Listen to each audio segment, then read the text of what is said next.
This podcast contains strong language and mature themes. Listener discretion is advised.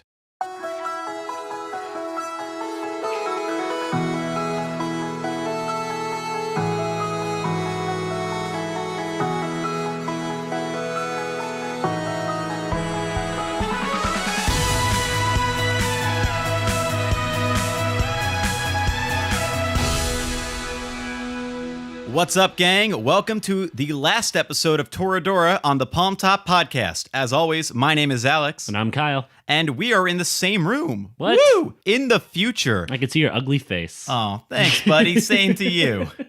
Unfortunately, we recorded this in the same room about a few months ago, and then I lost the first part of it. So we're re-recording the intro because we feel that it has to be done. Yeah. It would be sad if we just cut to the ending. Yeah, we want to do you guys a service, so we're going to try to hash out our feelings with the series as best as we can right now. I think, the more I think about it, Toradora is just the cream of the crop with character development in shows because it's very basic. The characters resonate with everyone so well that we still have the quote-unquote waifu wars. So the fact that people can't decide on who's the best character and they're still talking about it shows its work. Yeah, man. I mean, the stakes have never been higher, especially because our characters are really the leading drive here. You're not too focused on, are they going to graduate in time? No. Or are they going to save the world? It's like, it's not that kind of show. The stakes are personal. Like, you have these characters that are trying, literally trying their best to be people and trying to be the best person that they can be. And be true to themselves in every way that they can, but sometimes it's just not as easy as they'd like. I know, it's all coming back. Yeah. And the last we left is just there is a hanging declaration of love that needs to be said. And the Minarine and Ami have kind of accepted that they're not going to win this war. And, Kitamura is just kind of there. And... Yeah, poor Kitamura has already gotten as much fleshed out as he's going to be. So before we go and lead into our post-episode thoughts, now that we've had time to think about it, who is actually best girl? I mean, that should be obvious. I mean, it's obviously Taiga. I feel like, teacher, listen, I'm kidding. Let's dive right in to the past, oh no, we didn't think of an outro. Here's the show, guys.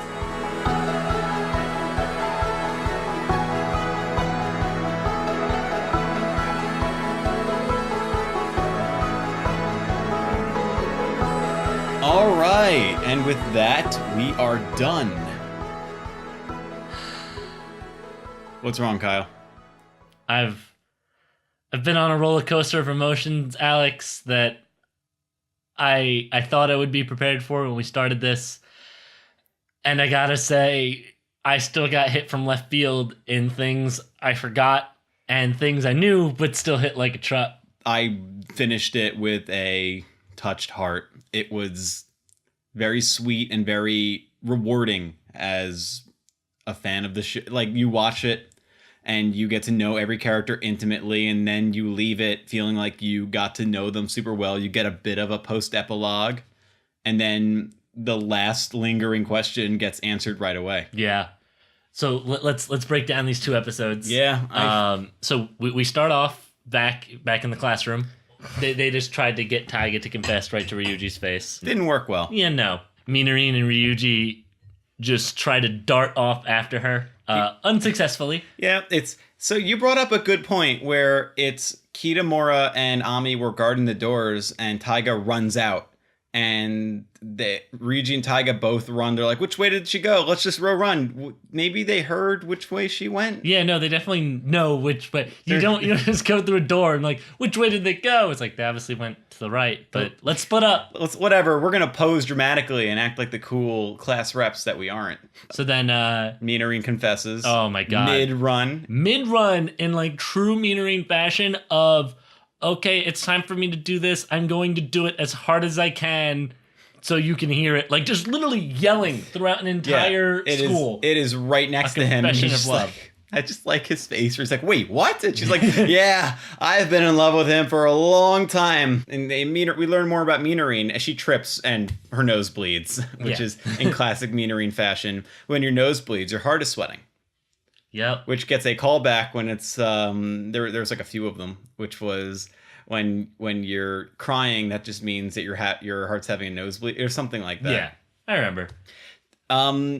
Minarine's ambitions are kind of revealed, where it's just she felt like she was always not the main choice in her family, and she always wanted to be the one that decides what she does. She doesn't want anyone else to decide what is good for her, which she flat out says, but then that makes complete sense to why she's doing all those jobs, is to kind of make the money so she can get the scholarship, she can make her own future.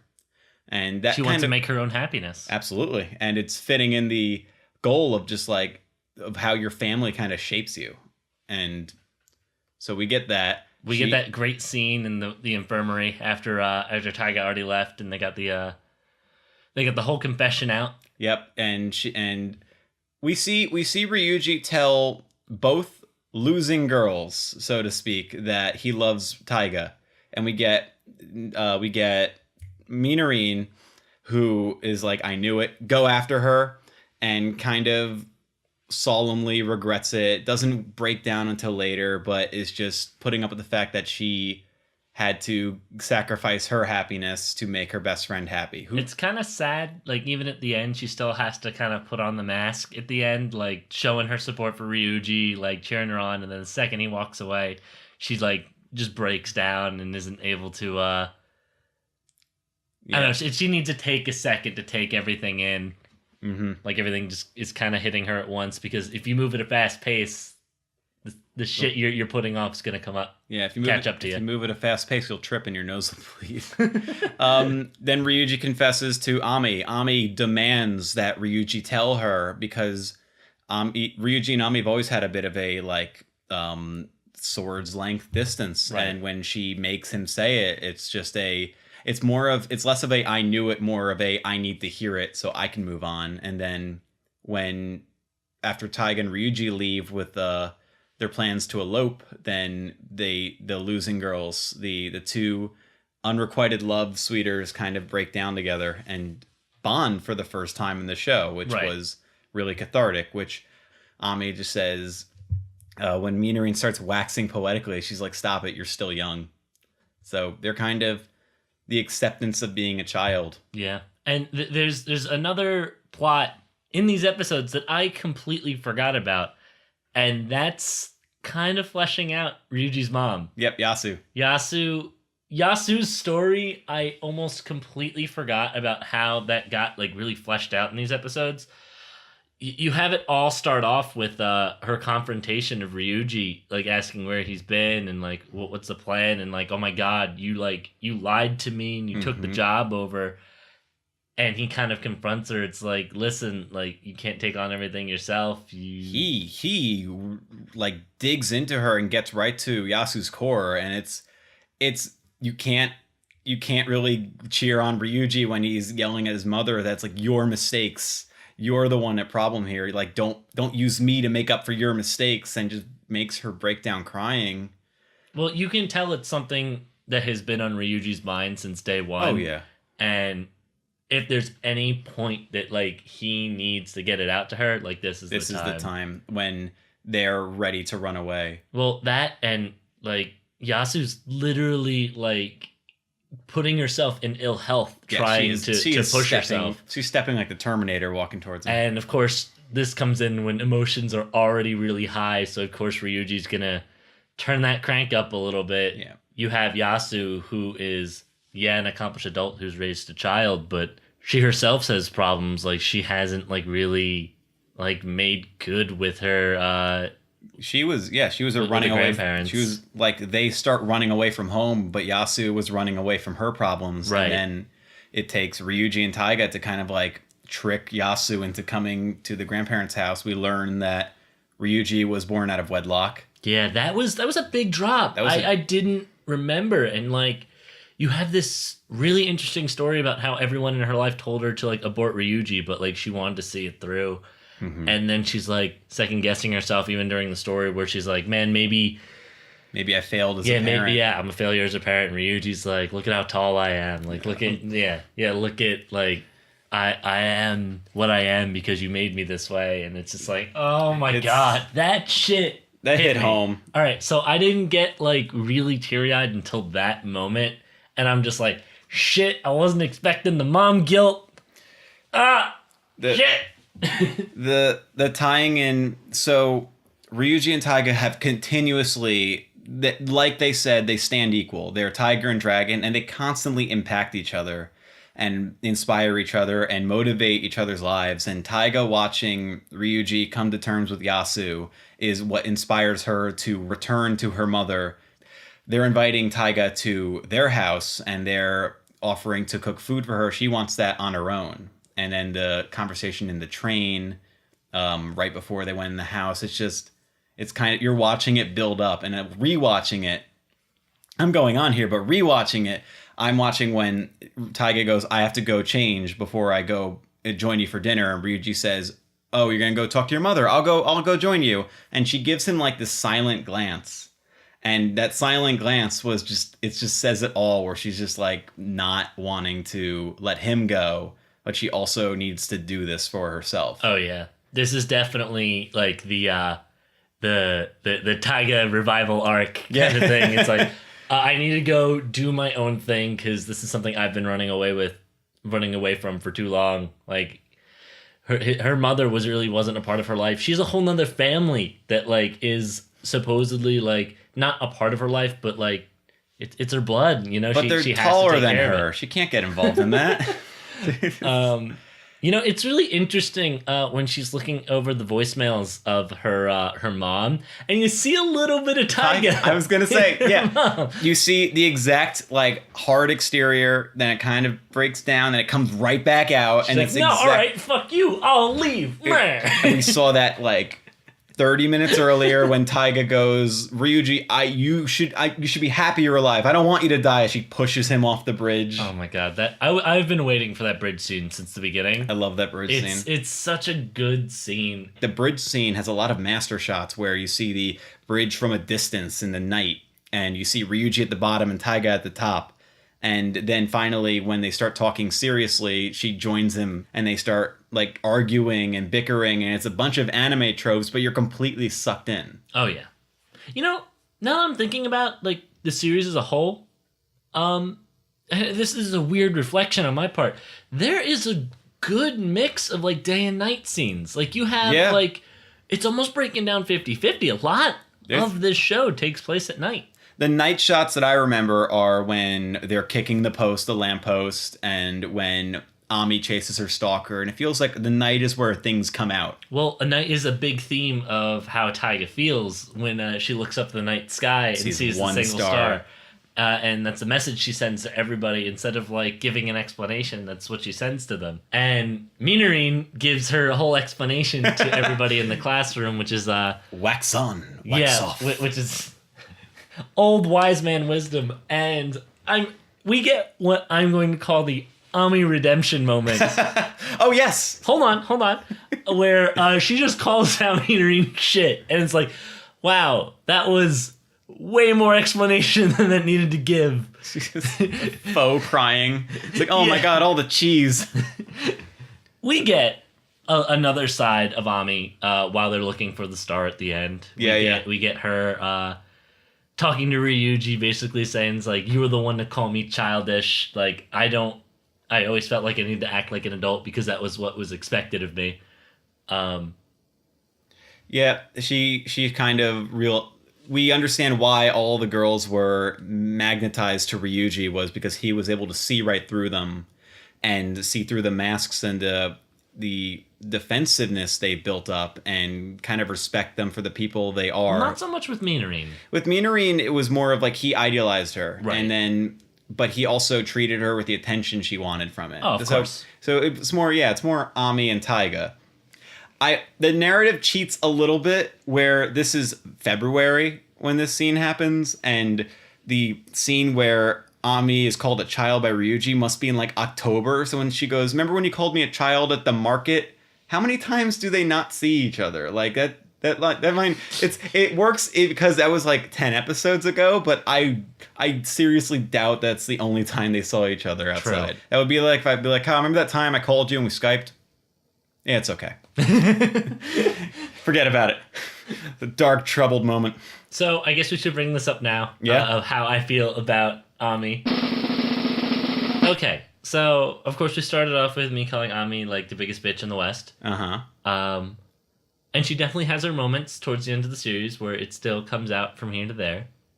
Not so much at the end. She definitely is able to tone herself down, and I have a feeling it has a lot to do with the whole being adult thing she talked about. Yes. Where she feels like she also needs to call out other people for being childish or not doing things the way like an adult would, or, oh my god, I can't believe you do like this. And there's two reasons for this, I think, at the end. One is, yes, she's grown as a person. Two, Taiga's not around Ami as much at the end. That's no when competition. A lot of the conflict comes out. So I think that like it's toned down a lot from there. But like, you know what? I'm say she's not as much as a bitch at the end of the series as she was originally. I still think she enjoys being a bitch. Argumentative. She's argumentative and confrontational in the beginning. She's always like causing the fights. She's the fifth wheel and she kind of stirs everything up and stirs the pot. Oh god, yeah. And then once everything settles and people start in the second half kind of splitting apart, we kind of get to see Ami without the need for competition and for belonging. And that's when she's the first one to kind of click on what an adult means. She doesn't get it right away. Everyone's wearing the mask of what they think an adult is, and everyone's mask is kind of taken off by the end. And then you see the last shot where everyone's in the school photo. Actually, I'm sorry, scratch that. Kitamura's the first one that figured out what being an adult was. Oh, yeah, true. Kitamura shed his shirt and became the warrior that we deserved. Kitamura really didn't get much of a character arc, I'd say, in these two episodes. He's kind of the same as he was in the beginning. I mean, yes, he shows his support, and he's given the rice coupons. The rice coupons are the best. This is how I show my support. And he brought clothes for Ryuji, so at least that's nice. Yeah. But yeah, Kitamura is just the reliable friend he always was, which is honestly kind of nice. Like, you have someone who's not tied to the romance as much right now, but is still showing his support. I mean, that can be really rough. Like, when you really think about it, like, your group of friends, like, have fallen into this crazy love octagon thing, and, like, you're just there by the sidelines being like, I'm not involved in this, but I have to, like, help keep all these shitheads together. Yeah. And that can be really taxing on Kitamura, but I'll be damned if he doesn't, like, do it smiling shirtless the whole time. Now he's off to go fly to America. Mm-hmm. And hang out with Sakamoto. Hang out with Sakamoto and his president. The president is in America. So he's going after her, which would actually make sense. And he's going already after Obama. He's figured out Obama, this is what you wanted, right? Yo, you mean the Chaos Emeralds? You mean the Chaos Emeralds. Oh, man. Minorin always used to, like, be, I'm right, I'm the sense of reason, without ever being, like, grating. And the end of it, she kind of got more poetic, or tried to wax poetic about what her philosophies were. And by the end of it, she's the one that doesn't understand a lot of the situations. True. And it's kind of a sign, like, hey, the mask's off for me, too. Ryuji's mask, we kind of get. He's always been kind of the cool-headed dude of the situation. Right. And the moving on to college, dealing with the Yasu stuff was a much more grounded, tactile way to handle maturity than a, like, anime trope. It was a much more relatable trend, especially in Japan, where, like, your job and your future is your life. You really don't see a lot of the stay. Usually in anime, if you have someone who's like a deadbeat parent or something like that, they're usually not in the picture, or they're like overly abusive or something like that. Or it's something like, oh man, like they're drunk all the time, like some like really tropey thing. This seems like a lot more real, and like I really got to hand it to like the writing of this show. You have this character that's just trying their best to raise their son, and like, yeah, of course there's going to be shortcomings, and like to actually be faced with that, like when your child's like almost an adult now. Yeah. It's It's really an interesting thing we don't get to see in anime too often. Their age difference also, like, it's an anime trope to have a young parent, but their age difference is like nearly like 1 to 2, and having that being handled in a real way by the end of it, it was unexpected. You already said everything I wanted to say. Oh my god. We have to get to one scene before we move on, which is the big kiss scene. Oh god. Which, like, I saw that GIF before I saw the show. Really? I saw that GIF. I didn't know it was Toradora because, one, Taiga was wearing a hood, so I didn't recognize her. She was in disguise. And two, the characters look so different from when the show starts because they've grown so much. Like, Ryuji looks so much more comfortable, and maybe it's the animation, but like their designs, their movement even, and the lighting, they just looked like different people. Yeah, you don't have like Ryuji grabbing his bangs anymore, trying to hide his face. Yeah, like it's full on character growth. Even if you want to argue the animation lighting were different, it's just, that's what I realized when I got to that scene. I'm like, I've seen that before. Oh, the kiss scene I really like because Taiga's putting up her shield and like a last ditch, very obvious shield attempt, and Ryuji's a kind of just like he's sniping right through it. And they kind of, the two are in perfect sync, and then they have this amazing kiss moment, and it's really cute. Oh my god. It has an amazing line you can use. I need to call out another anime on this one too. So there's another anime called Steins Gate. There's a very similar scene, but they're kind of in like a... I can't spoil too much here, so I have to dance around it. Okay. So they're like in a timely situation, and it is kind of like they just confessed to each other and they're kissing, and then they use the same line, like, all right, one more time. Oh, that's cute. All right, but one more time. But they're actually in a time constraint. That's awesome. Well...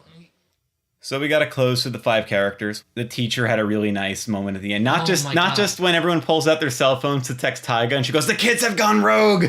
Okay, no. But that whole speech about like how Taiga's choosing her crossroad. Yeah, and everybody has their own path, and you can choose to just stand there. You can choose to keep moving on. Yeah, this is one of the few times like the teacher actually did something like teacher-esque. I mean, yeah, of course you have like real estate. Well, I mean, of course you head back like when, Ryuji, you really need to decide your future. Like, yeah, that was teachery, but this is like actually teaching life lessons. Like, good on her. Like that was a really good speech, and like, I don't know, you really feel her character. Yeah. Like, hey, shitheads, I can get real. The characters that aren't even that important to the story, or like minor characters, still kind of feel relevant, and they kind of wrap and pillow the ending of it. Inko got his words. He can say his own name, and Yasu almost shit herself. Dropped her phone. It's like, you ever see Twister? Is there an F5? To cap it all off, everyone's graduated. It's been a year. Everyone's probably been friends. I'm assuming that there are many adventures that we'll never see until the prequel anime. And then Ryuji sees Taiga in the top of the school, runs up to her. Finally. I know that hair. I know that blowing, dramatic, high-budget hair anywhere. And then he runs up to her, says he loves her. She headbutts the shit out of him, and it ends, and it's perfect. It is the shield's up, even for a moment. No one's perfect. They're still kids. That reaction to him saying "I love you" to her is just, oh god, it splatters, it's so adorable. It splatters the Reddit if you ever need to see it again and again god. And again. It's the best. Damn good show. A++. Yeah, I mean, it's kind of obvious we really like the show because we made the whole podcast about it. No, really. But I gotta say, this was quite a nice journey. I really liked the idea of going back to animes with like this character development over time and being put in situations where like you and I can break it down. Yeah. I mean, of course we had the thing where like you've seen it and I saw it a long time ago, and we've been thinking of like where we're gonna go after this. That's right. What we're possibly gonna be watching after this. So I have kept this a secret from you. There's an anime I've watched about 2 or 3 years ago. Okay. I read the manga for it originally. Got really excited for the anime. And it's most likely like, I want to say in my top 8. It's an anime called Silver Spoon. Basically, a boy is going to college and he doesn't feel right in his household. Like, he's not appreciated by his parents and he's not really sure where to go with his life, and there's so much pressure that he kind of freaks out and signs up for a farming college out in the middle of nowhere. Okay. And he basically is thrown into this completely different lifestyle and has to kind of find himself in these hardworking hours and like this weird dichotomy of like working with livestock and like appreciating life and death, because like you're raising things to be eaten. Cows live forever. Exactly. It's a lot of reflection on that. So that's our next one. Yeah.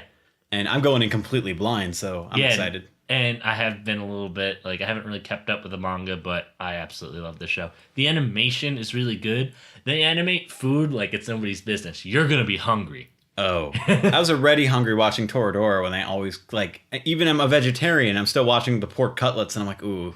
They make parfaits look really good. Sign me up. All right. Yeah, before we go on that, so if we wanted to continue watching Toradora, we got that Toradora post-rewatch syndrome. There is the SOS for comas. Oh, God, that's right. Where they have, like, the anime ears. They have the little anime animal ears. It's the super for coma, goofy, FMA, Gunbuster style stuff. You have the light novels they're actually based off of, which the more I read about the light novels, the more I'm learning that, like, it was kind of like FMA, where it was being written at the same time they were doing the anime adaptation. It different? It's mostly the same, and at the end it kind of diverges, and you get the feeling, so I've read, that the animators took from like basic notes and did the ending. Okay. And from what I've read, I like the anime a lot better.